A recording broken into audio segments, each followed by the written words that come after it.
All right, what's up? What's going on, everybody? And welcome to back to my film physics revisit commentary series that I'm doing here, where I am revisiting old film physics videos that I've done a few years ago on my YouTube channel, just talking about the physics in movies and stuff like that. And I'm, of course, your host, Brandon Hanna, and I am joined today by the two-time Intergeekdom champion of the movie Trivia Schmodown, the current two-time and current teams champion. Yes. And you might also know him from the Popcorn Talk Network hosting DC Movie News. It's Mike the Killer Kalinowski. Hello, everybody. Thanks for having me on here, Brandon. Thanks, buddy. Yeah, thank you so much for being here. Sure. Super excited to have you. I thought with you being such a comic book fan, being, of course, an Intergeekdom champion, I thought it would be super awesome to have you on here for an Ant-Man video. Okay, sounds good. I don't know about you, but Ant-Man might be my favorite Avenger. Oh, I know that's your favorite MCU film. I'm like, what? Yeah, no, not favorite MCU film, but he might be my favorite Avenger. Okay. I don't know how you feel where he ranks.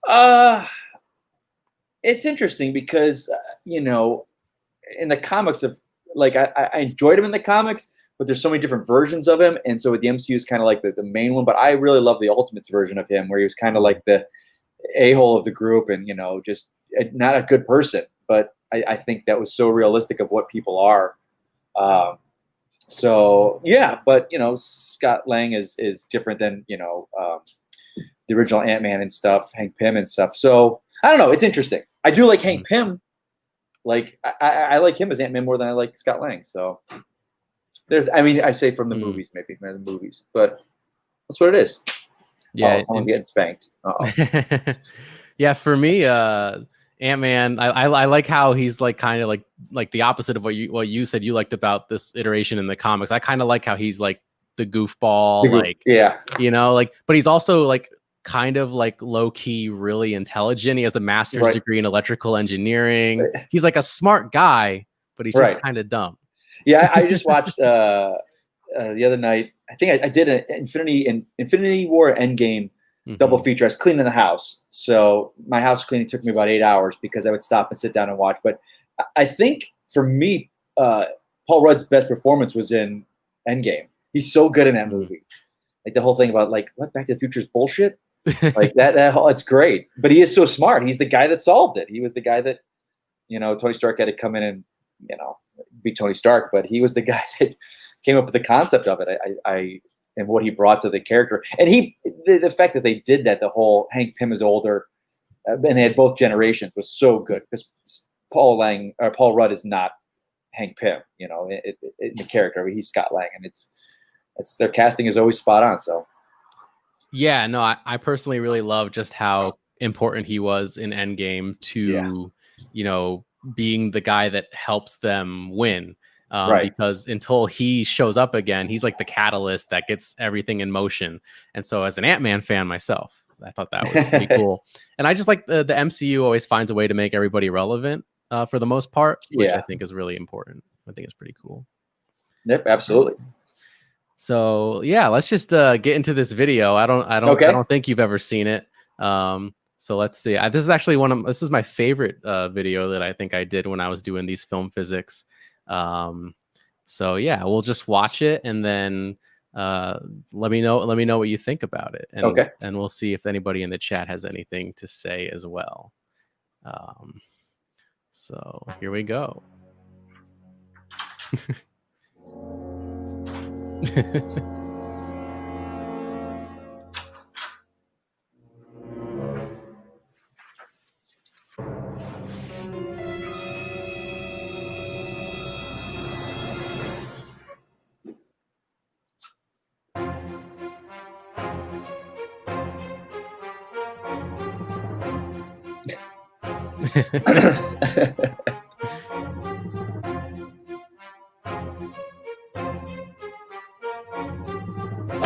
Hey everyone, and welcome to Film Physics, the show where we combat scientific illiteracy by holding filmmakers accountable for their blatant disregard for scientific accuracy. I'm your host, Brandon Hanna, and today we're going to be talking about why Ant-Man makes absolutely no sense.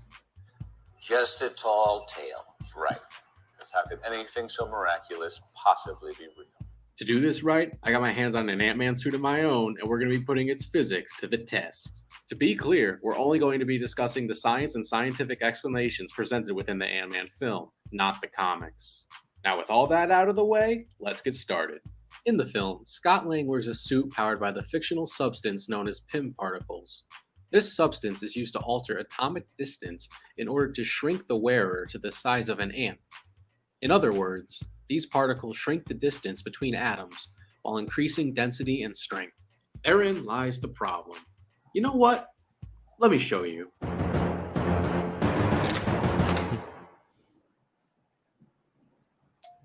At normal size, Ant-Man stands at about 1.78 meters tall or 5'10".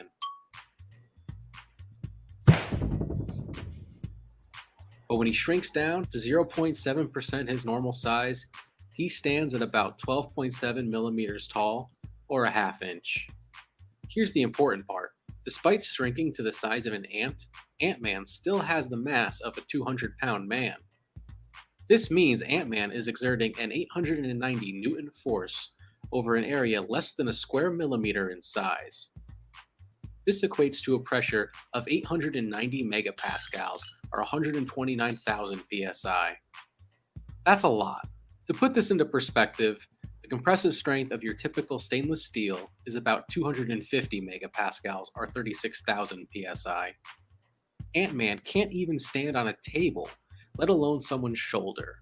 Imagine a pin needle being pressed down by a 200-pound force. He would cut through them like butter.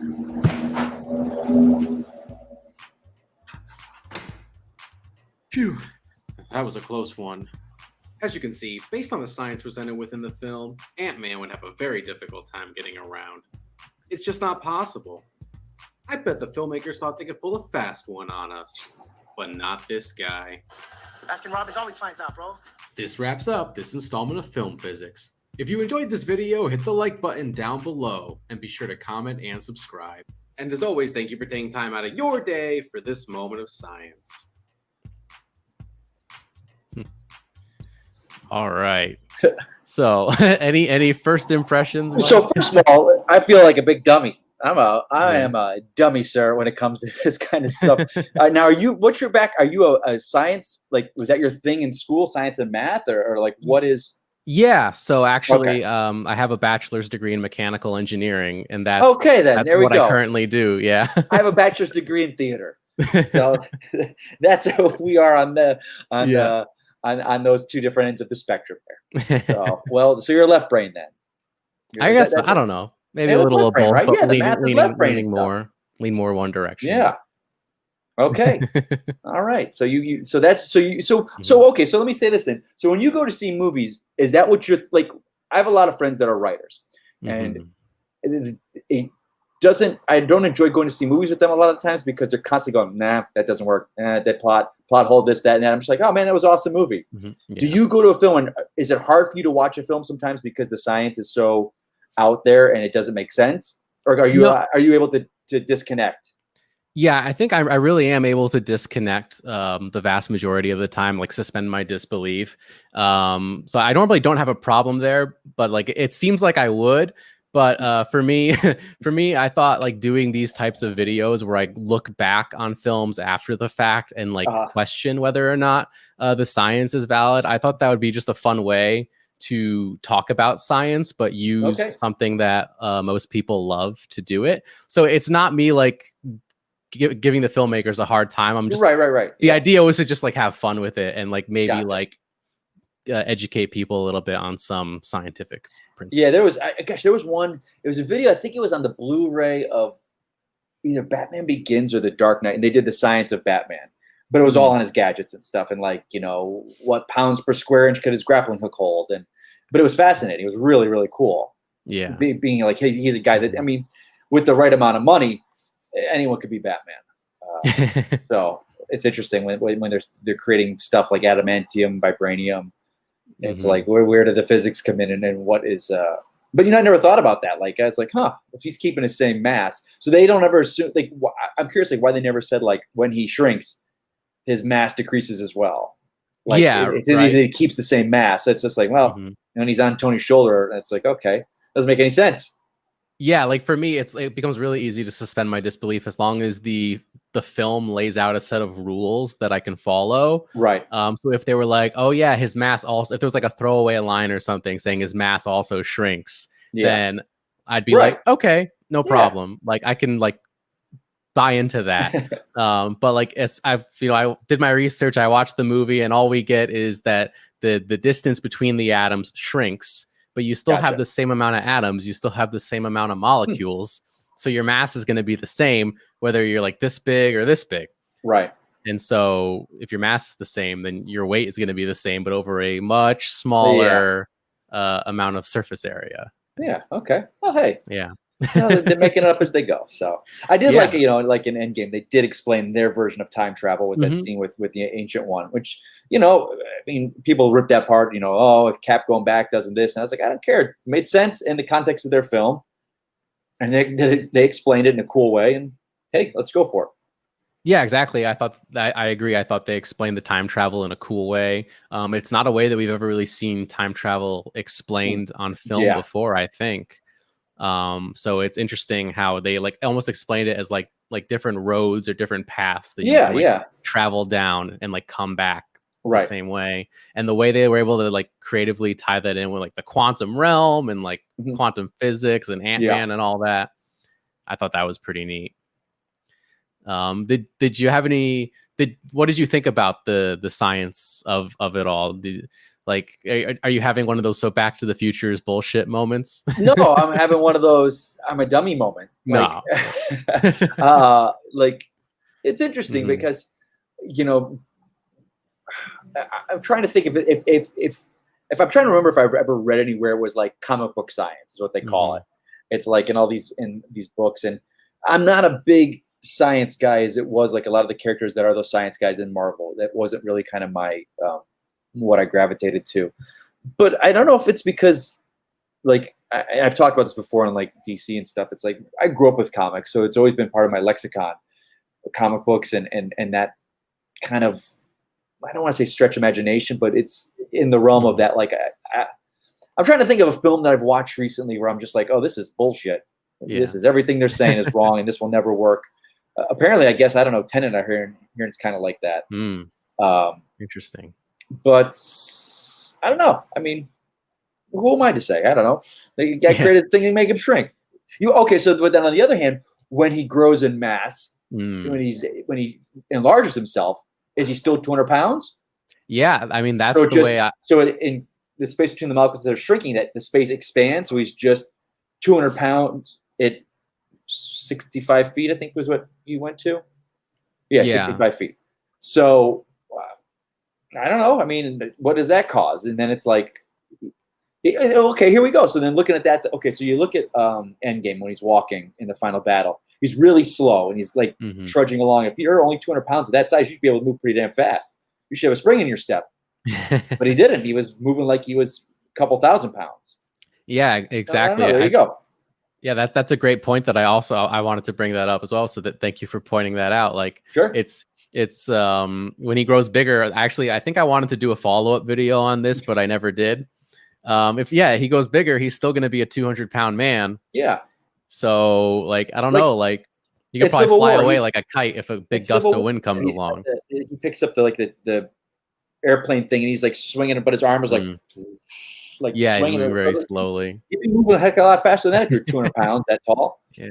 But so they're not even obeying their own physics. Yeah. Shrinking or growing. Exactly. And to answer PLD's question in the chat here, this was 3 years ago that I made this video. So Mike, what do you think of 3 years ago, Brandon? What did you think of the video, the editing, my hosting abilities at the time? Babyface. Yeah. I like your effects there. Did you do those yourself? I did, yeah. I watched like a tutorial video online of how to do that. YouTube's the best for everything. Oh yeah. Best for everything. I learned how to I was trying to learn how to make red beans and rice last night, but I caved and Shannon went and bought me a box. But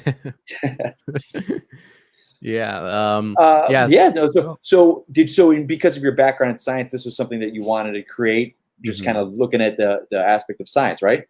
Yeah. So I was like trying to like I wanted to like make like YouTube videos and like like do something in film, and like I wanted to think of something like unique and creative that not a lot of people were doing, and I thought Gotcha. this would be a Yeah, fun thing to absolutely. do. Yeah. Yeah. But yeah, like I at the time I was literally like I was living out of like you could tell that it was like a hotel room. I was living out of a hotel at the Oh, were time. you? I thought you rented a Yeah. hotel. I was like, oh, look at Yeah. this. You got a set. No. You were Yeah, I living was out of a hotel. What? yeah, I was on business travel for work at the Oh, time. So there was like one Sunday I just like locked myself in my hotel room for 12 hours and I did this whole video. I did all the visual effects, that's everything. impressive. It's just you. Good for you. Yeah, thank you. And like there was actually it's funny if you could go back and watch the video a second time and see if you can tell. But I had an issue with my audio with my microphone.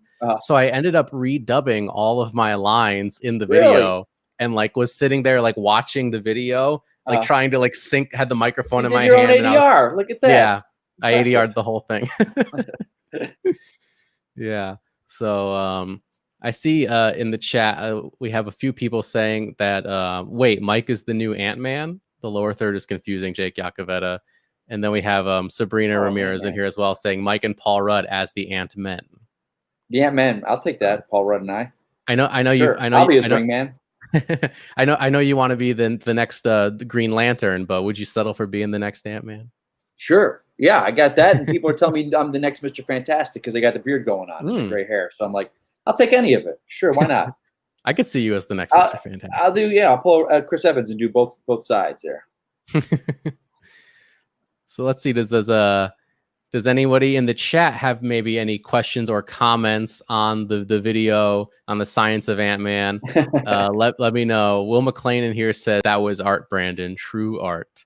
And William Belford agreeing with you, saying babyface Hanna. Yeah. And of course, we do have William Belford also saying happy anniversary, Mike and Shannon. So thank you very much. Happy anniversary. 3 years, man. 3 years. 3 years. 3 years when you made this video. So we started dating. Yeah. Wow. That's crazy. I didn't even think about that. Let's see. And we have PLD in here saying what's great about it is that you're not shitting on it. It's not affecting your enjoyment of the film. It can be fun to poke at stuff that you love. Sure. Yeah. That's what I was going for. Yeah. So. Yeah. I don't think those, like I had said, and asked, like there's so many people I go to movies with because they're writers or whatever, and they just take they suck the energy out of loving a film. I'm just like, I liked it. I'm like, yeah, but this point, this and this and this, and when I would have done this, and every writer always has that. I would have done this. Oh, you didn't do that, and you didn't get paid to do it. So you go back to Starbucks and your laptop and keep plugging away, making fun of other people's stuff. Yeah. Well, what do I know? We also I guess it would be kind of like me if I went to a movie and crapped on someone's acting. But I don't do that because like they got cast and they're up there and I'm watching them. So, I've got my opinions on what I like as an actor, but I'm also a heck of a lot more lenient, I guess. That's the word. There are people I don't like watching, but it's maybe I just don't like them as a person or their work, but that doesn't mean they're not a good actor. So that's that. Yeah. We have my brother in the chat, Anthony Hanna, saying I'm the only Ant-Man. Is he older or younger? He's older. Oh, 2.5 years older. Okay. Yeah. So hello, Anthony. Yes. Let's see. We have Dylan Camacho asking, how does fall damage apply to something of that size? I know gravity affects it the same, but is it influenced by the size of mass? Let's see if I'm trying to figure out exactly what you're asking here, Dylan. Fall damage. I guess if he fell at 200 pounds from that height, I don't know. I mean, he's falling from a 6-story building. Yeah. His head is falling from a 6-story building. That height. Yeah. Also, it's like his body parts, I guess, individually would, I guess they would weigh the same, but they would weigh less relative to the volume. So it gets kind of tricky, I think. Yeah. I mean, think about it. If you're that tall, you're falling. It would be like if I'm falling normally. I think still weighing the same. Yeah. And if he were Giant Man and we're talking about his atoms separating, it would be reasonable to assume that his bone density would decrease significantly as well. So, like, for instance, in Endgame, when he shows up as Giant Man and I punches that like space worm clear in the face, Yeah. I bet that would realistically shatter all the bones in his arm completely. Sure. That's that would be what I would assume. Unless the suit they just say gives him protection, so that might be to add to it. Yeah. Yeah, I know. And in the video, I specifically said we're talking about the science in the film, not in the comic books, because I was doing research for the video, and I believe in the comics they try to explain it away, saying when he shrinks down, his mass like goes into like another dimension. It like goes somewhere in the quantum realm, something to that effect. No, they try to address it. So there you go. Yeah. So it's addressed in the comics, but not in the movie. So I was like, this is fair game. Yeah. Let's see. Dylan saying, do bugs take fall damage, Brandon? I don't know if this is the same thing, because the thing with bugs is because they're so small and they weigh so little, they when they fall, they reach a terminal velocity that is not enough to hurt them. I don't know if the same thing would be true for Ant-Man, especially when he's the size of an ant, because he still has the same weight. If he weighed the same as like a regular ant, then he wouldn't take any fall damage at all. But since he still would technically, in the way that we're in these, with the assumptions that we're making, he'd still weigh 200 pounds, I would say it would hurt if he fell for sure. There you go. I don't know. Because like I try not to like pretend to be an expert in any of this stuff. Like I'm a mechanical engineer, so I do have like a basic knowledge of physics, like a pretty strong foundation, but I'm by no means a physicist. So the idea is to just get like a conversation going about science, get people talking about science. And so I encourage people to come into the chat and tell me that I'm wrong. So please do. Yes, let's see. We've got a bunch of people, Dylan, PLD, my brother, all wishing you a happy anniversary, you and Shannon. Thank you guys. Thank you guys. So, Sabrina asks, aren't ants as strong as hell? I think, yeah, ants are like pretty strong relative to their body size. Yeah, they can carry a ton.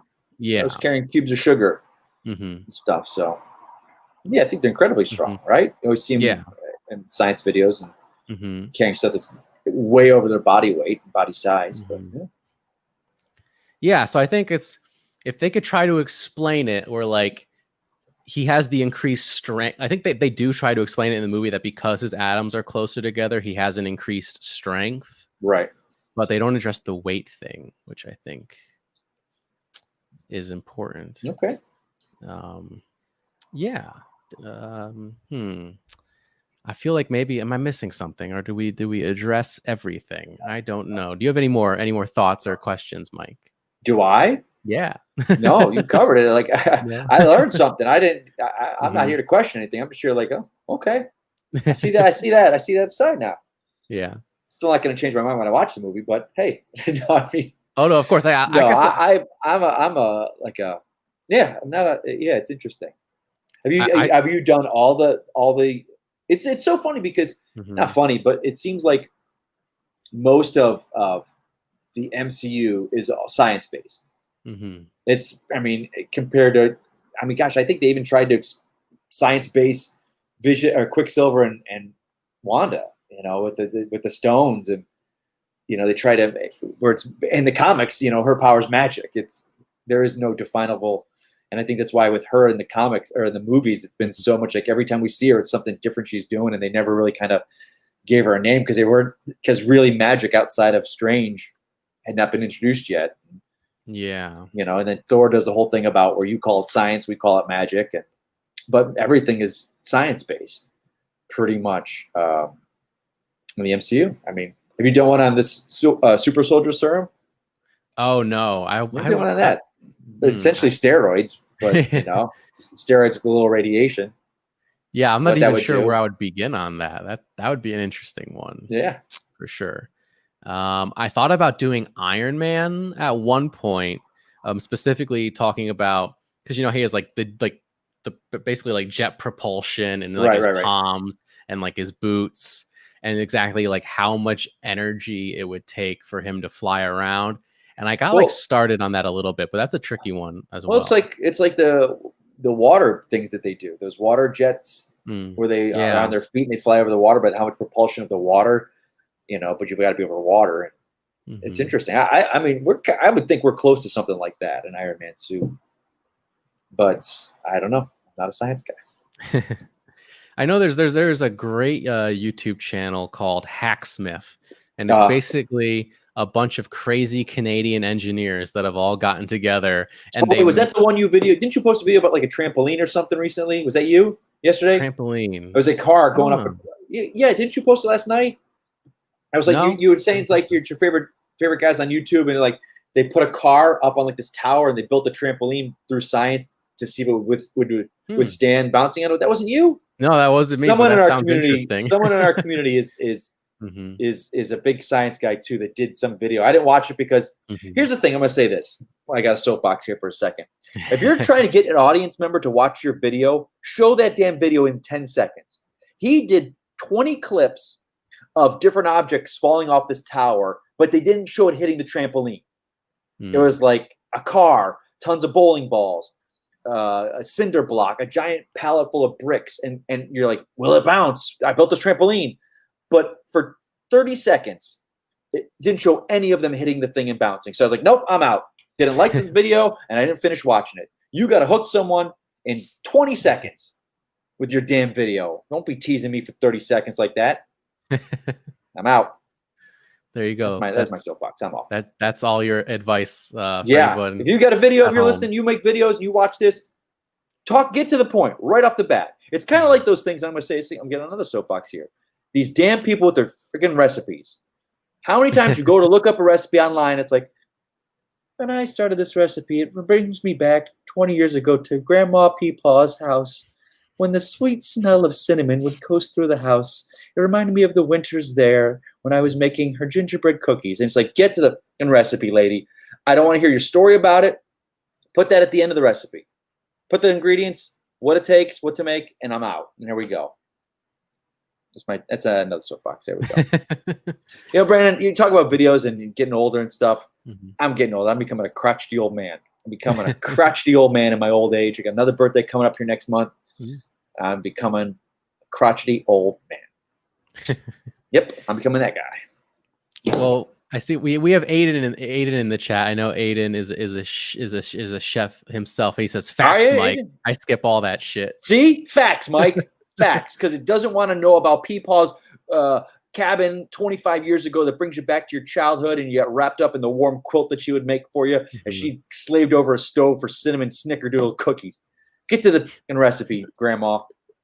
But I think what happened, honestly, I think what happened is like, you see YouTube. I think people want to put the recipes out there online, and there was probably some recipe gurus like, you got to hook your audience. You got to get them invested in your story. That way they come back for more. So tell them a story and relate to them. No. Put the recipe up there. Right at the first part of the thing, Grandma's snickerdoodle cinnamon cookies, pound of sugar, pound of salt, quart of butter, little thing of cinnamon, and an egg. And then go into Grandma's story. There we go. Yeah, we got Sabrina gets it. She knows. Sabrina agreeing with you. Aiden again. They freaking read a novel. And every time. It doesn't matter if it's cookie. It doesn't matter if it's pot roast. It doesn't matter if it's how to boil carrots, for fuck's sake. My grandpa Joe survived World War II on a can of rationed carrots, and he would boil them over his stove at the waterfront during the war. He'd put it at a low temperature, and every time I have boiled carrots, it reminds me of Grandpa Joe. Here's the recipe. Yeah, every time. All right, here we go. I didn't think we'd be talking about recipes today, but here we are. I always go off sidetrack. You know that about me. Come on. Hey, I don't. Put a mic in front of me. Put a mic in front of me. I'll go off. Here we go. Hey, I mean, this is the most interaction we've gotten out of the chat so far, so I'm not mad about it. That's why I'm going to start a YouTube channel. Crotchety old man. Jeremiah Moore says, "What am I walking into?" Jeremiah, you're walking into me bitching. That's what I'm on. We have full steam. Yeah. So, Aiden says, "Where do I pledge to the Mike Kalinowski cooking show?" We'll see. We'll see. I'll make a whole network. I'm gonna be like the Outlaw. I'm gonna have a network of shows. But I want it to be a network. This is what I want to do. I'm gonna start my own network, but it's gonna be nothing that I'm good at or nothing that I know. It's not gonna be DC. It's not gonna be comic books. It's not gonna be trivia or acting. It's just gonna be random crap that I'm not good at. Building stuff like. Well, actually, no. I'm doing pretty good at that. I can build stuff. But cooking, we'll put cooking on there. Oh yeah. Who knows? Yeah, I think we'd all sign up. Everyone here would sign up for something like that. Yeah, KO's an old man rant about grandmas. You got that right. Jeremiah Moore says, I don't need another Patreon. That's the problem. Everybody in this group is all friends with everybody, and they're all on the same damn thing. That's the problem. Yeah. It's great, but that's holy crap. Everyone, same group. Yeah. Yeah. So Sabrina says, now, Brandon, you have to add a long, unrelated intro at the beginning of every science video. Talk about the fall breeze of Connecticut before you get into it.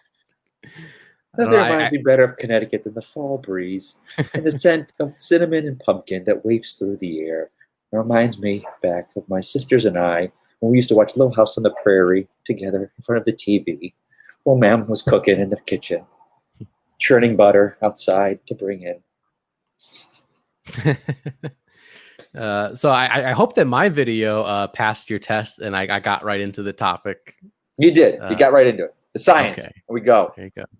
You didn't talk about like hi. He didn't tell. He's like, I used to be known as Little B Hanna back in the day in science class, and I was picked on and bullied. But I found out that science was my friend, and that was there for me when I didn't have any other friends. That described my love of science, and it got me through the rough years of grade school. Now I'm the guy who's in charge because I know science, and those same guys that bullied me are pumping gas at my local Connecticut 5 and dime Circle K grocery store. And then you go into the science. See, no, you go right to it, Brandon. That's definitely how I'm opening my next video. You should tell the story of how you were bullied and science was your friend, and it's the only thing that got you through school. Perfect. I love it. So, I was wondering to get back onto Ant-Man. Yes. Where sidetracked us? Yeah. Where does Ant-Man like rank for you? Like for me, I said he's my favorite Avenger. How do you feel? You want him as my Avenger or just as films in the MCU? I love how hold on. Are we looking right now? Have you seen how awesome this is? That my head are the ant antennas right now. Do you see that? Does everyone see that? Oh yeah! Wow. See that? Look at that. I just realized that. I got ant head and antennas now. There you go. Wait, where do you want me to know where I rank the character or the films? Both. Okay, as a character, he's for me. I could watch an entire movie about Captain America. I could not watch an entire movie, but just about Ant-Man. He's so much better as a team player because when he's the comedy, you need him to bounce off everyone. And that's why they were so smartly included. His trio in both those films because he needs that to be bounced off of. He's just by himself. Like Captain America by himself is fine. As far as the films, I really love the first one. I really do. The second, to me, was a typical sequel. It took what you liked about the first one and just gave you more of it. They really didn't do much with it, per se. I think it suffered from... when did it come out? It came out after Infinity War, right? I should know this, shouldn't I?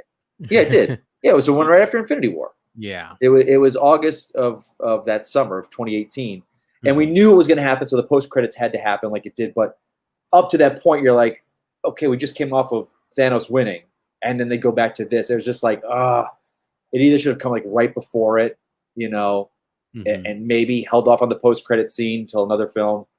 I thought Ghost was misused. Like, yeah, the second one is not a high up there for me, but the first one's very high up there for me. I'd say easy top 10, just kind of under top 5. I love the first one. I love Michael Douglas in the role. I think he's great. Yeah, so there you go. But as a character himself, I don't know. I don't know. You got to think about it. We have Aiden saying, I've never really been into Ant-Man, and I don't love the movies all that much. They're fine, but nothing special to me. I literally forgot Ghost as a character in the MCU. And it was such a cool idea. In the comics, it's a guy and it's a saboteur, like a corporate industrial espionage type kind of like saboteur. And so they do this whole thing where she's responsible for her, her condition and everything like that. I think was a great concept because she wasn't really a villain, and I wanted to see more of that. And I think I don't know if we'll see more of her in the third one. But we haven't seen her since that, and it's kind of like you know instantly when Marvel tries something and then it doesn't really click, and they just kind of let it go. Like Lady Sif, gone. Valkyrie, hit. And now she's the queen of Asgard or king of Asgard. It's just like, oh yeah, we're not gonna talk about Sif anymore, are we? Okay. Oh, the Warriors 3. Okay, we're not gonna really deal with them anymore, are we? Kill them off like that. As great as Ragnarok is, that was awful and terrible.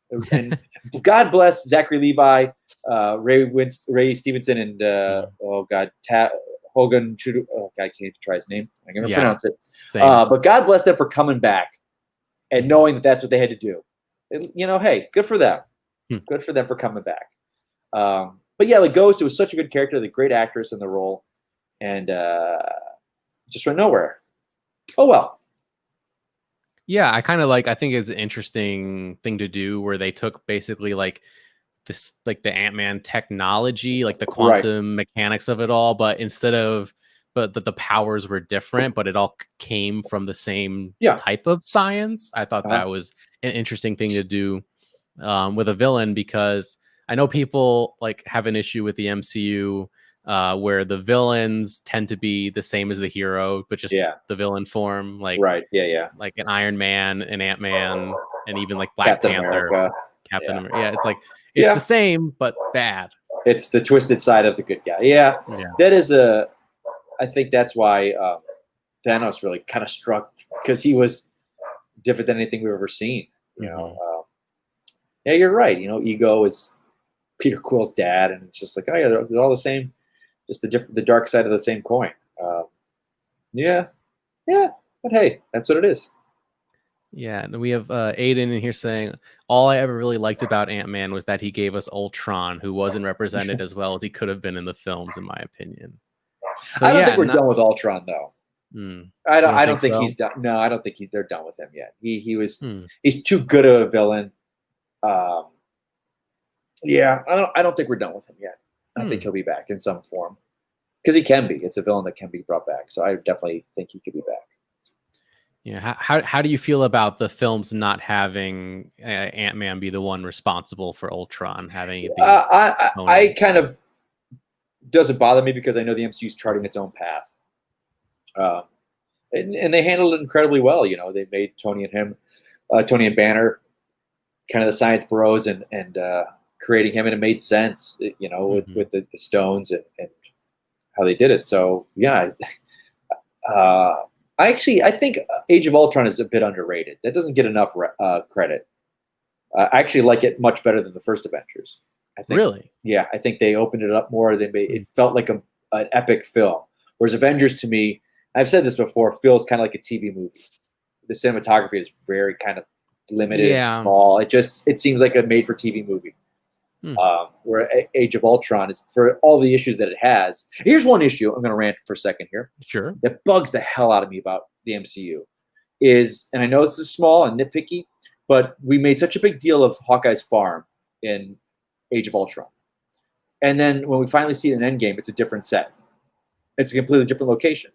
And I'm just like, why didn't you use this? And I think because Endgame was filmed in Atlanta, and I'm assuming that Age of Ultron was filmed in LA. I think it was filmed here in LA. It just every time he was on that farm, it completely took me out of it, because it was such a big moment in the film of Ultron. It's like his farm and this and that. I was like, why didn't you just use the same set? Just rebuild the damn thing. Stupid. I know it doesn't affect the film at all, the quality, but it's just one of those things. I guess when I ask you about science and you pick apart, for me, when stuff like that happens in a film, that takes me out of it. Because I remember watching that scene at the beginning of the movie of Endgame, and I'm like, that's not where they were in Ultron. That's it. Come on now. Interesting. But I know it's logistics. I'm sure they shot that movie in Atlanta, and I'm sure they're like, well, we need that farm. We're not going to, pack up our 100-person crew and our 5 actors and go film one day out and back in LA. So let's find a farm, location manager. Here's what it looked like in the original. Can you find something that looks like a, little mosaic farm? And they found it probably in Atlanta somewhere, and they saved themselves hundreds of thousands of dollars from having to do that. I get it. I get why they do it. Being in a film industry, I understand the logistics of money. But for me, it just was like, nah, that's BS. It's not the farm. Yeah, I honestly like. I feel so dumb because I never noticed that the farm See, is you know, completely see, different. there you go. There you go. You're the science guy, and for me, when it comes to Yeah. film, it's stuff like that picks me apart. I guess that, and when I see stuntmen in films, when I see that they're not covering up the actor well enough, and it's gotten so much better with when they reconstruct people's faces now on the stunt doubles. But whenever I see a stuntman and it's doubling the lead and it's obvious, that irks the shit out of me. And it's no fault of the actor. He just might not be able to do it. It's too dangerous, but you got to film it to cover it up. That's your job. And that's the stuntman's job, is to cover his face, and cameramen and cinematographers, make sure you're not seeing the actor's face. Because that takes me so far out of it, especially nowadays when we have actors like Tom Cruise and Keanu Reeves who do a lot of their own stuff, and they can get in there, and Matt Damon. And yeah. But again, I know that's a cost thing. I know it's a money. You don't want to get your actor messed up. I get it. Yeah, like with the farm thing, for example, I guess another similar thing that pops into my head is in the Halloween franchise. Michael Myers' childhood home, like the It's house, different every time. It's like different, yeah. Like Nope. when they go, like it looks like a regular like colonial type like house in like the first movie, and then they go back to it in like the fifth movie. And it's like a completely different, like gothic mansion type style house. And the director was just like, this is how I wanted it to look, so I made it look this way. Yeah, that whole director like not respecting the franchise. And I'm like, Jeremiah Morris, I see you in the chat there, my friend. No, that's a BS answer, because remember Nick Fury said he set that farm up off the grid so no one would know about it, so he could have a separate life. So no one knows about that farm. It should be the same damn farm. But shouldn't, I guess, because he's technically on house arrest. Okay. From like, Thunderbolt Ross and all them. Yeah. So wouldn't they have to know where the farm is if he's on house arrest? Sure. The same farm. Yeah. I know it was a joke. Relax. I'm sarcastic. Yeah. What was it? I think it's the only big thing that's like, that's the only thing that ever stood out to me. Did it seem weird to you that Tony lived on a log cabin? That seems so weird to me. You don't think he would? I don't know. Maybe he was just done after 5 years. It was so anti-Tony Stark to see him living in there. But then he goes in his house and he's got, glass top computers and all that stuff. So I'm like, okay, there it is. But I'm just like, a little weird seeing him on a farm. But I think that was the point of that. See how far he had changed in 5 years. Yeah. We have Aiden asking a question. Who is your favorite Ant-Man out of all the peeps who held the mantle? Oh, Hank Pym, the original. I'm so much. A lot of times with these characters, whatever version of it is, it's usually the original for me. Or I shouldn't say that. It's the character at the age I was exposed to it. Like for me, Hal Jordan will always be Green Lantern, because I grew up in the '80s with comic books, and that's was Hal Jordan. So like you get people like Jason Inman, who's a little bit younger than me. He loves Kyle Rayner, which came right after. And then if ask anyone that grew up in like the 90s and 2000s, they say Jon Stewart, because the animated series was their Green Lantern. People love Tim Drake as Robin. So if you were big comics in the 90s, but I grew up in the 80s, so it was Dick Grayson will always be Robin to me. I think it's just who you're like. So Hank Pym was always Ant-Man. He's what I discovered the comics, and Pym and Scott Lang didn't come to much later. He was kind of a bad guy. So I'm not one of those people that love the anti-heroes where they start out bad and they're criminals. And I'm always kind of like the straight good guys. Yeah, that makes me think. Who is your favorite? Who is your definitive Flash? Barry Allen. Barry Allen. Absolutely. Okay, because for me I don't know if it was from like watching the animated series growing up, but for me, I always thought that Wally West was like the guy. You grew up with the animated series. Yeah. Yeah, and I see someone in the chat there. Where was it? Aiden said, John, you were born in 2000. Yeah, Jon Stewart would be your Green Lantern. There was no Hal Jordan, except for in the comics at that time. So the visible one was Jon Stewart. So you grew up with Wally West, so he was the voice. That was who that character was. And he fit so great in that animated series because he was the young guy of that all these older adults. And you need him. If you would have had Hal Jordan in there, it would have just been another old white guy. So Barry at least kind of, though he was still a white guy, he was aged down and made him. He was the young kind of, comic relief too. But yeah, no, Barry Allen will always be my Flash. Yeah, it wasn't until the TV show and then we got Justice League where I was like, oh, Barry Allen is actually the definitive Flash. Right. I never. Or if you grew up in the early 90s, because the TV show was Barry Allen as well. And it's funny when I see Grant Gustin, as good as an actor he is, he does not strike me as Barry Allen. Barry Allen to me will always be kind of like a blondish. And I know John Wesley didn't have blonde hair, but he's kind of more of a Grant Gustin is very slight and very slender in the role, and that's just his body type. I always just picture him, Barry Allen, looking different than that. And Ezra Miller too, who's Barry Allen, who's not Barry Allen at all to me. But he is Barry Allen. I was very curious why they didn't name him Wally West or even Bart Allen.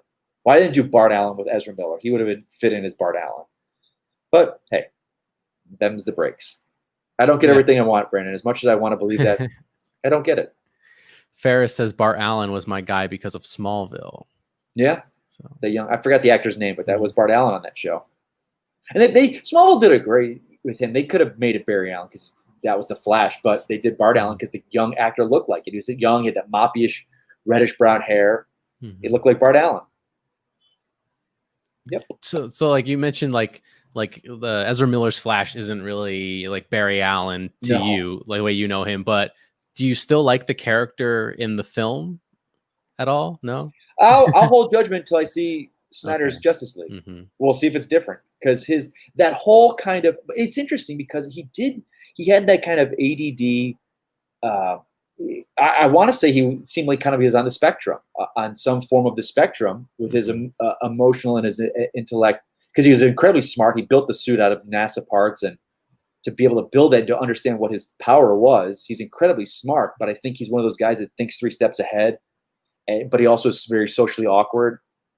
So I enjoyed the different take, and it made the league feel much more fleshed out. I mean, it's funny. You look back when I think of Justice League, I think of the classic 80s Superpowers TV show. And if you look at that, there's a lot of art out there. It's a bunch of white guys. You got Wonder Woman in there, and that was it. And then they brought in the ethnic characters with Black Lightning and what was his name, Tsunami or Apache Chief was in there, and like the borderline racist characters. Like, oh my God, what are they doing here? But so every iteration since then has realized like the Justice League was always a bunch of white dudes, and that doesn't fly. So then we've gotten these different versions. So yeah, Ezra Miller was a white guy, but he was still something different. It represented something different. It represented people that are on the spectrum per se. And they never really came out and say that. And I think they've kind of addressed the fact that he was his sexuality was very fluid. I don't know, but they're introducing Iris will be back in the Snyder cut. So I don't know. It was an interesting take. And I always applaud films when they do something different, when they don't just stick to what's expected. So that's my 2 cents. Yeah, I'm really excited for the Snyder cut. And I was really surprised to see Iris in the trailer, only because I completely forgot that she was supposed to be Clemens, in the movie. I remember I was like, oh, she's really in it. And then when it came out, I was like, oh. I mean, when I think about that, when I see that you talk about trying to separate yourself, when I see stuff like that, when you know you're in the film or you know someone's in the film and they're not in it, that has got to be the worst feeling. Like, can you imagine her, like, to know all her work got cut out? Like, and I'm curious before, was she talked to? Because I want to bet 100% that she was not talked to. I bet she probably went to the premiere with her friends thinking she was in that movie. Because she wasn't on the red carpet for it. I don't remember a red carpet for that film, but I don't think she was on it. Like, I remember, what's her name? Shailene Woodley. Shailene Woodley, yeah. Was MJ in Amazing Spider-Man 2. But he had told her, he's like, we had to cut all your stuff to save it for the 3rd film. So she knew. She knew during filming that her stuff was being cut because it's just too much. And you watch that movie now and go like, holy God, they were going to put another character in there. So yeah, but so here she is. She'll get her chance to shine. So it'll be interesting. We'll see. Yeah, and another, I guess, smaller example would be Jenna Malone in Batman v Superman, completely cut out of the theatrical version of that movie. Right. and like everyone was like speculating, like, oh, is she gonna be like Batgirl or I hate that whatever. speculation to me. Is like there was one guy online. He's like, Jenna Malone confirmed, Barbara Gordon. This exists, and it was confirmed. I was like, okay, buddy, pipe the brakes there, champ. Nothing was confirmed. It's like she was never Barbara Gordon. She was never this. As clearly as you see in the film, she was never anything other than that forensic scientist. Yeah, So, but that's the internet and the interwebs, and people like to talk with unsubstantiated rumors. So that's that. Yeah. So I guess like, you host like DC movie news. You're obviously a huge DC guy. Yes. And you covered DC fandom Yes, recently. sir. Yeah, we did. Yeah, that was such a well done convention to that be was done wonderful. digitally. Yeah. And I thought everything that came out of it was amazing. Yeah, they really set a gold standard, I think, with digital conventions. And I'm hoping that's the way it's going to be right now, because the entire world got to see it.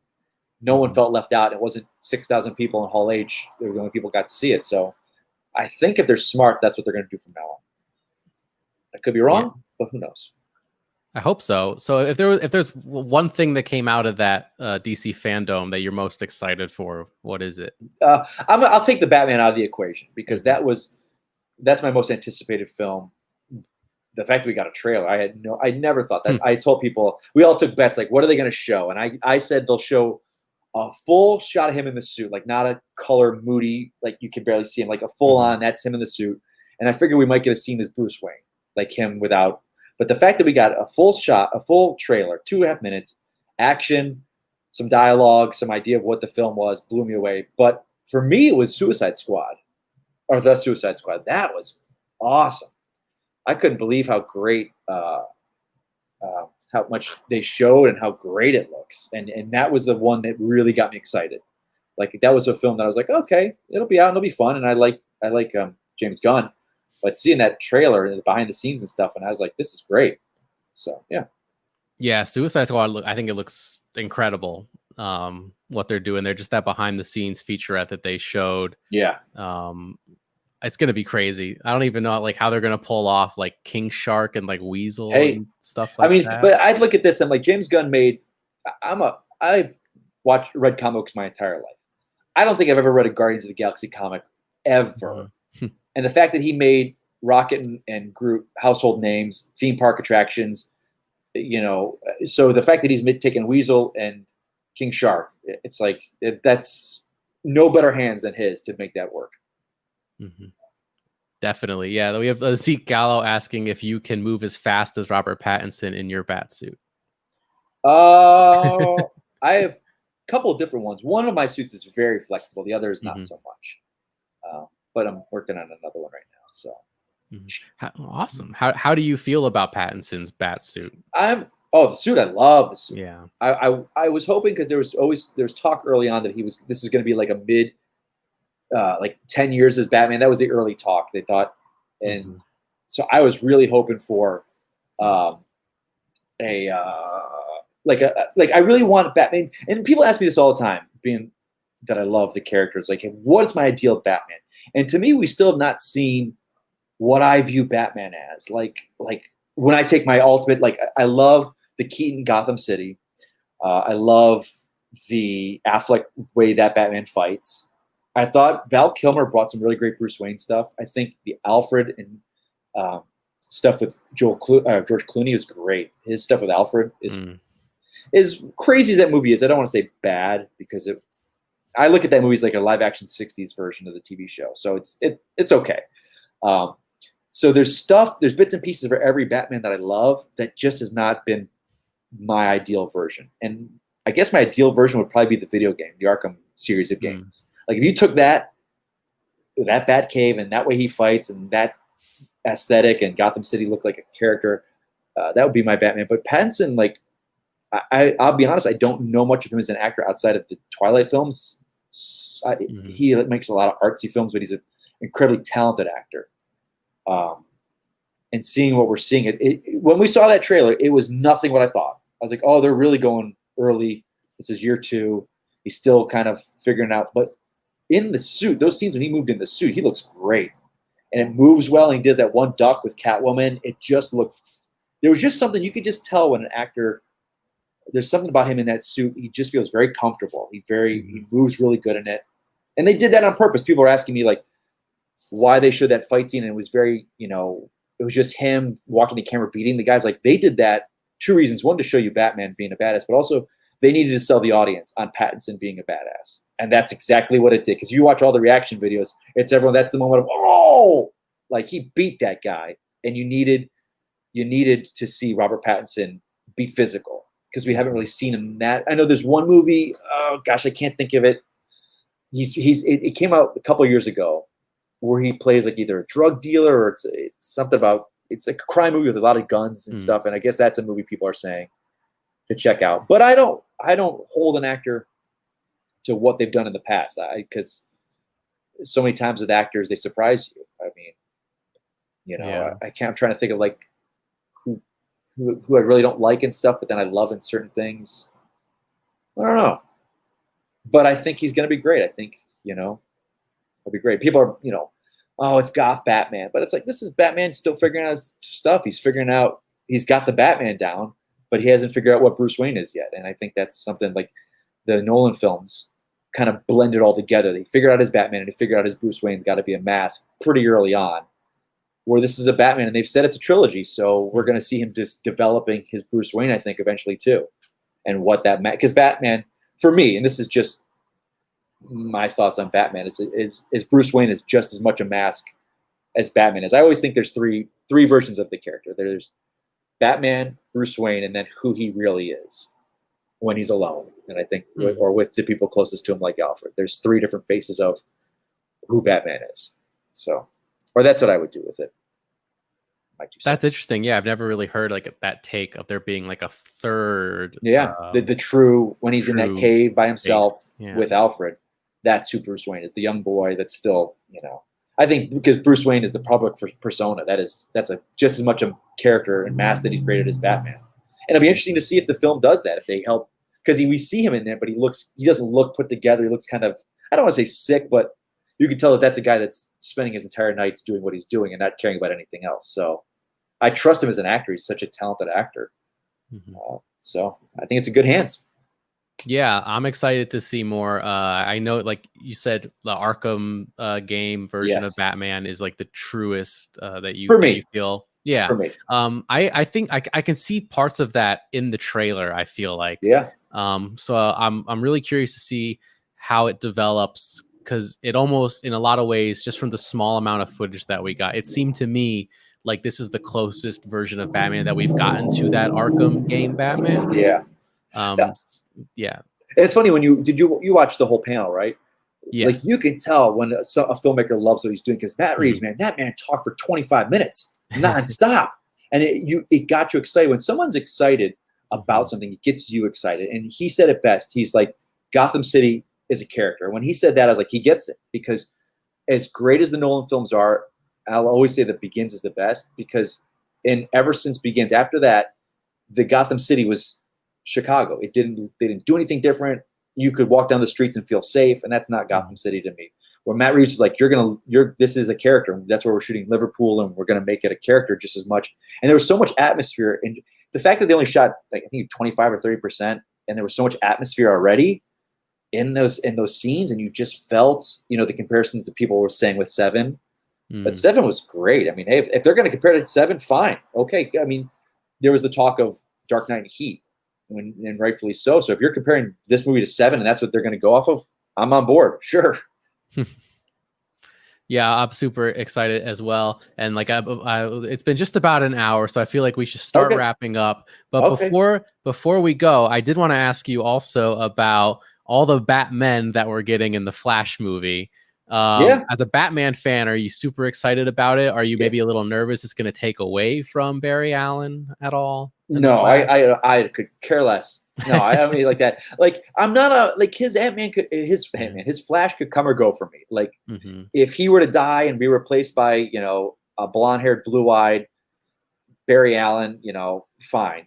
But the fact that we're getting Michael Keaton in the role, we're getting Ben Affleck to kind of have. I mean, I think the reason Affleck's coming back is he's going to die, and this is his way to send off the character in a way that's respectful, and he just doesn't like, hey, you're not making any movies anymore. We're not going to talk about it.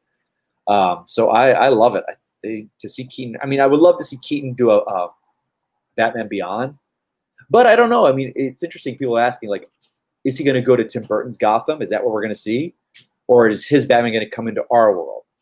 So in his Tim Burton version, because it's 30 years later, is there a Terry McGinnis in that world? You know, will there be that? I don't think so.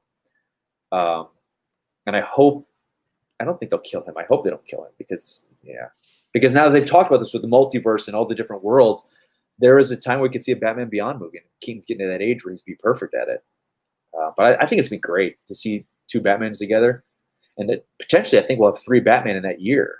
The two of them in that film, and then Pattinson. So, as a Bat fan, I couldn't be happier. Yeah, I just said real quick in the chat. Sure. Asked me my favorite villain, Clayface, or that we haven't seen yet.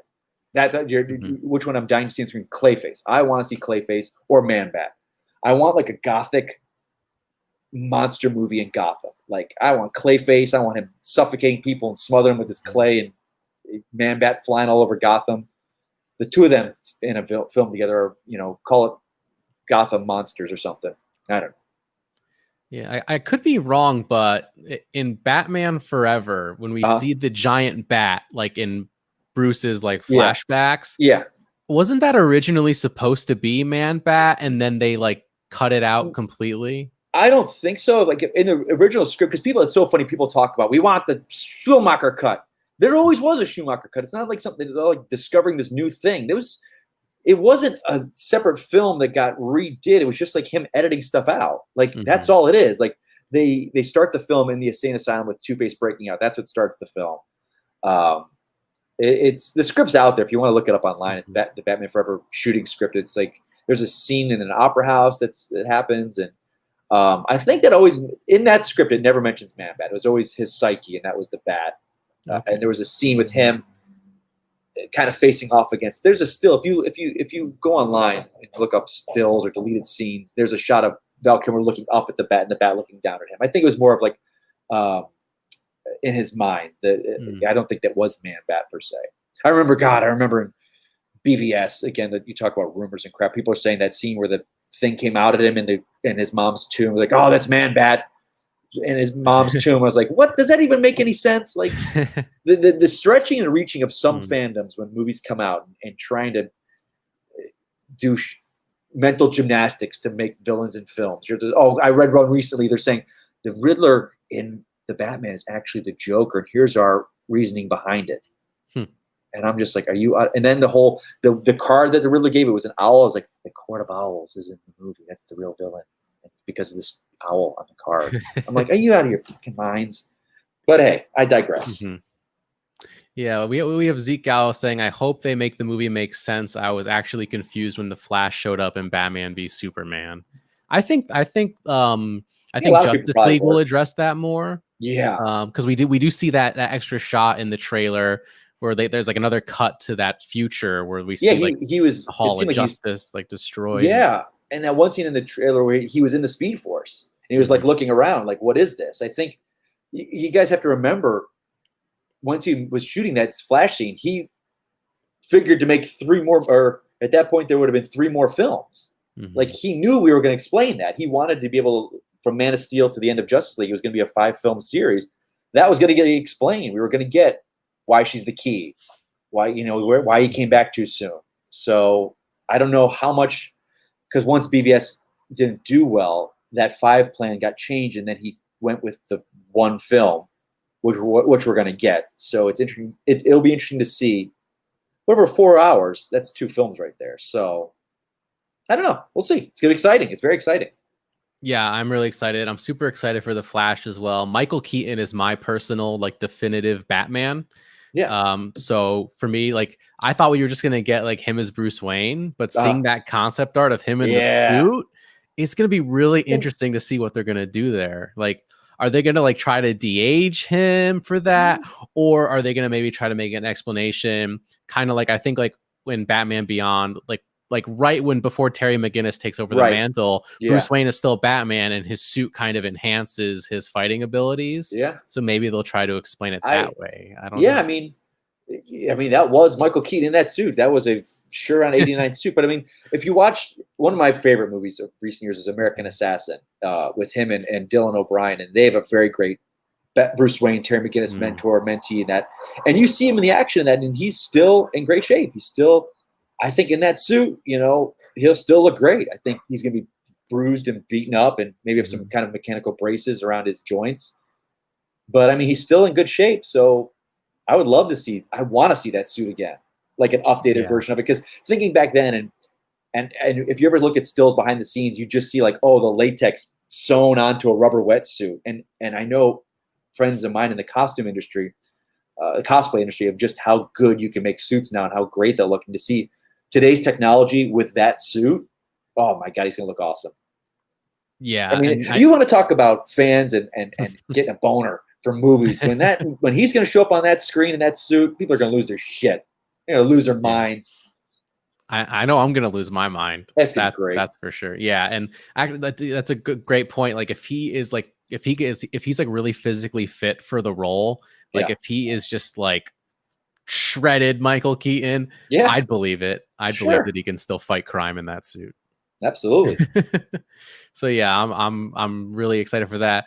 And to see, and to your point earlier, I hope they do take us back to the Tim Burton Gotham City. I want to see Gotham City. I want to see the Batcave. I want to see the Batmobile. Yeah, that'd be awesome. I hope so. I really, because I mean, think about it. If he's using the Speed Force, he's got to go places. He's not bringing people to him. Yeah. So, I mean, it's a missed opportunity if they don't go to that Gotham City.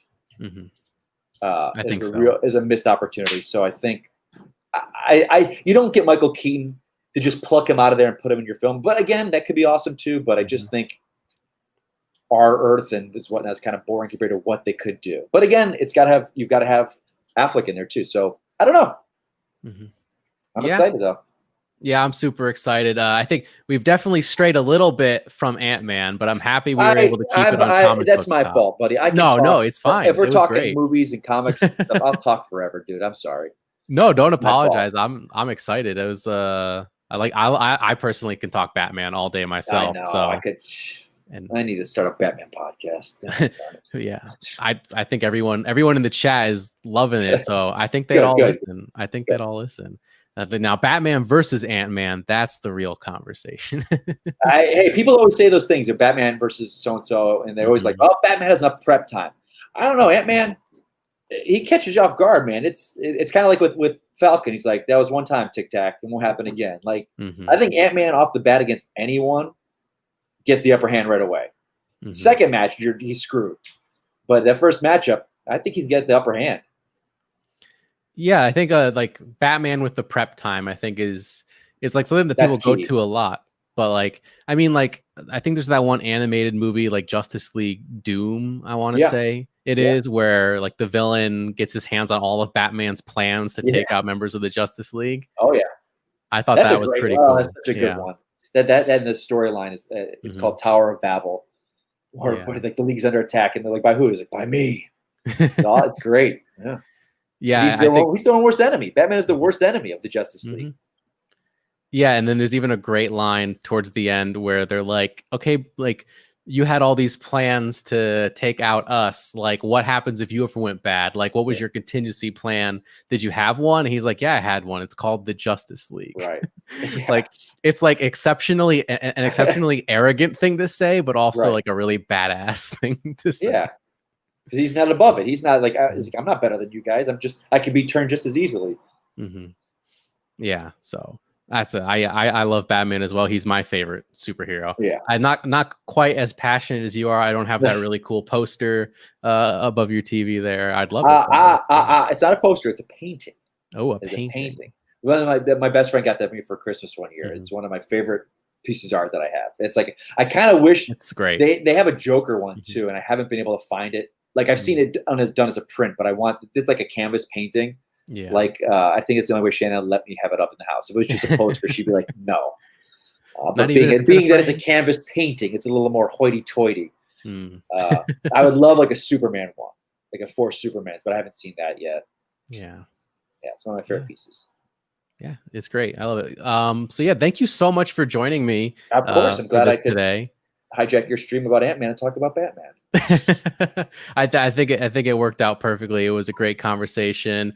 Where can the people find you online? I know you were telling me about you're getting an exclusive. I'm giving Brandon Hanna an exclusive here, my friends. So if any of you guys know me and know the drama I've dealt with Twitter for 5 months now, I had my Twitter blocked, or I wasn't suspended. I was suspended for 24 hours. I followed the rules and I got my suspension lifted. But then there was like do you want to appeal the suspension? And I accidentally hit yes because I was driving. I was just trying to get rid of the screen. And then it went into this limbo of like, your appeal is being considered, your account cannot be accessed right now for months. And I could not get a hold of Twitter. The country shut down. So I started my own new Twitter account. I just went to log on to Twitter today. My account has been fully restored. Mike Kalinowski, at Mike Kalinowski, is back on Twitter. My original handle, I don't know what I'm going to do now because I've got 2 different accounts. And I've got like 2,500 subscribers on that one page, or followers, and I've got almost 9 on the other. So if I combine those, you get 10,000. That'd be so awesome. But yeah, I'm at Mike Kalinowski, but also at Mike Kalinowski _ So I'm going to figure something out. But that's where I am. Follow me. That's where I am. Follow me. Great. And also, at some point in time, you're currently once again the team's champion of the Movie Trivia Schmodown. You and Champ. I am. So you're going to be having to defend that belt sometime in the near. Shazam! They think they're going to take it from us. No way. No way. Not here. Not now. Not never. I just realized this. We were talking about Chance and I. It's like we're 7-2. The Shire Wolves were 7-2. They had a defense though. They had several defenses. And then the best record is 9-2 at the Patriots. And Chance and I, if we play our cards right, we could tie them by the end of the season because we're going to have 2 more matches. We got Shazam, and if we beat them, we go to Spectacular and defend at Spectacular. So I'm feeling pretty good. I want to also be the first teams to do 10 wins. I think we can hit it. I'm 1 away from that in IG. That bastard Chance took it from me. He took it from me. He took it from me.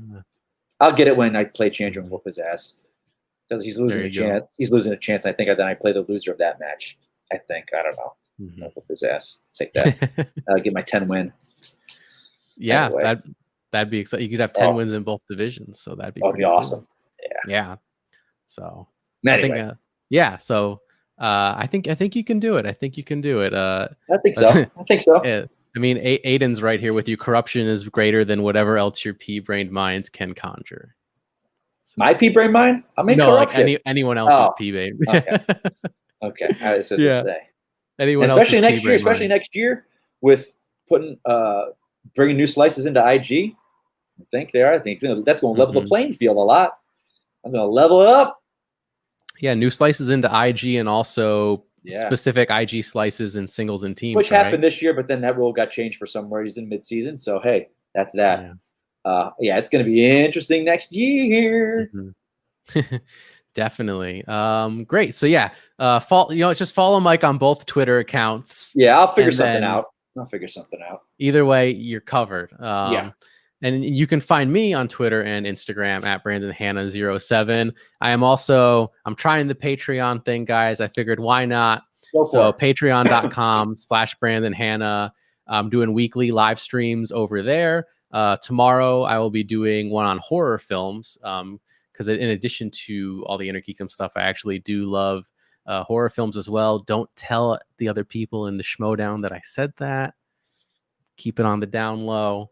Don't want to give away your strengths, but hey, we're going to be talking about it. So join me over there if you can, and subscribe to this YouTube channel as well. Give this video a thumbs up for Mike and all of his amazing Batman talk and his cooking rants, which I think I found most entertaining.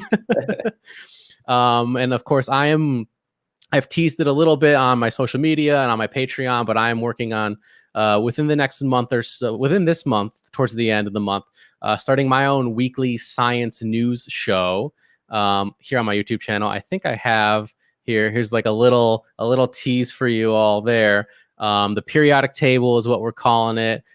Just trying to get a great who did that logo?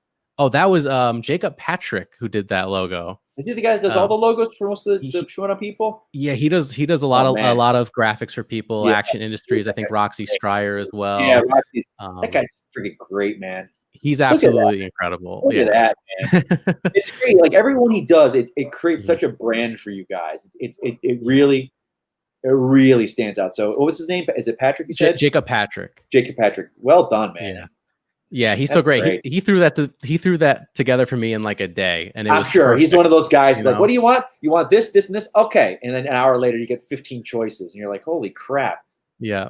I wonder if he's the guy that created the corruption logo. Because I remember Chris was showing it to me like 2 years ago. I don't know. It just, but I'm not entirely sure about that one. Maybe, but yeah, maybe not. Jacob's great. Periodic table. I'm gonna get a great panel of hosts together that I will announce soon on social media. And we're just gonna be covering the science news topics every week, trying to get into the science communication game just a little step further off of film physics. This is like kind of getting everyone's toe in the water, be like, hey, we're kind of talking about movies too and science. And so now but you're going full science, you're going full nerd. I'm going full nerd. Yeah. So hopefully you guys will join me for that soon, towards the end of the month. Working on settling an official date and schedule and all that, but looking forward to that as well. So yeah, thanks again, Mike, for joining me. Thanks for having me, guys. You don't have you have anything else left to plug? I think we covered it all. I can't talk about some things yet. I got things. Ooh. Yeah, I can't. I'm working on something right now with someone else in the Schmodown, and I cannot talk about it till we get the go ahead too. But full well, we will absolutely blast it out there and ask for your support. And it's not a patron. Don't worry about that. It's not asking for that, anything like that. But it's something hopefully everyone will like. Awesome. Great. Yeah, whatever it is, I'm more towards the fall. I think more towards the fall. Okay. Christmas, we'll be able to kind of hype it up more. But rest assured, when it does happen, I will absolutely tell everyone about it. Absolutely. Awesome. Yep. That sounds great. So thank you so much for joining me. Yeah, buddy. Let's see. Next one, I'm covering Star Wars on my next film physics commentary. Science of Star Wars. I'm not too sure who my next guest will be for that one, but I will keep you all updated. Keep looking at my social media and all that, and I will let you guys know. All right. So thank you so much. And to close out the video, I will say what I used to say at the end of all my film physics videos. Thank you for taking time out of your day for this moment of science, and of course, Batman as well.